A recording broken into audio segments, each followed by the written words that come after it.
नमस्कार। स्वागत है आपका हिंदू ग्रंथ ज्ञान में। आइए सुनते हैं करवा चौथ की वह पौराणिक कथा, जहाँ एक बहन का प्रेम, उसकी आस्था और उसकी तपस्या उसके पति को मृत्यु के मुख से वापस ले आई। बहुत समय पहले की बात है। एक साहूकार के 7 बेटे और एक बेटी थी, जिसका नाम था करवा। भाई अपनी बहन से बहुत प्यार करते थे। वे हमेशा पहले उसे खाना खिलाते, फिर खुद भोजन करते। एक बार करवा अपने मायके आई हुई थी।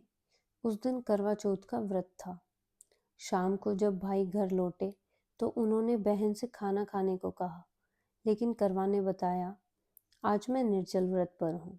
जब तक चांद को अर्घ्य नहीं दूंगी तब तक भोजन नहीं कर सकती। बहन को भूखा प्यासा देखकर सबसे छोटे भाई से रहा नहीं गया। उसने दूर एक पीपल के पेड़ पर दीपक जलाकर छलनी में रख दिया। दूर से देखने पर वह चांद जैसा लग रहा था। भाई ने बहन से कहा, देखो बहन, चांद निकल आया है। करवा ने उसे चांद समझकर अर्घ्य दिया और खाना खाने बैठ गई। लेकिन जैसे ही पहला निवाला खाया, उसे छींक आ गई। दूसरे निवाले में बाल निकल आया। तीसरा निवाला लेने ही वाली थी कि पति की मृत्यु का समाचार मिला। भाभियों ने उसे सच्चाई बताई कि व्रत अधूरा होने से देवता नाराज हो गए और यही कारण है कि पति की मृत्यु हुई। यह सुनकर करवा ने ठान लिया कि वह अपने पति का अंतिम संस्कार नहीं होने देगी। उसने पूरे 1 साल तक पति के शव की देखभाल की और वहां उगने वाली सुई जैसी घास को इकट्ठा करती रही। अगले साल फिर करवा चौथ का दिन आया। सभी भाभियों ने व्रत रखा। जब वे आशीर्वाद लेने आई तो करवा ने हर भाभी से कहा, यम सुई ले लो, पिए सुई दे दो, मुझे भी अपनी जैसी सुहागिन बना दो। हर भाभी टाल देती और अगले के पास भेज देती।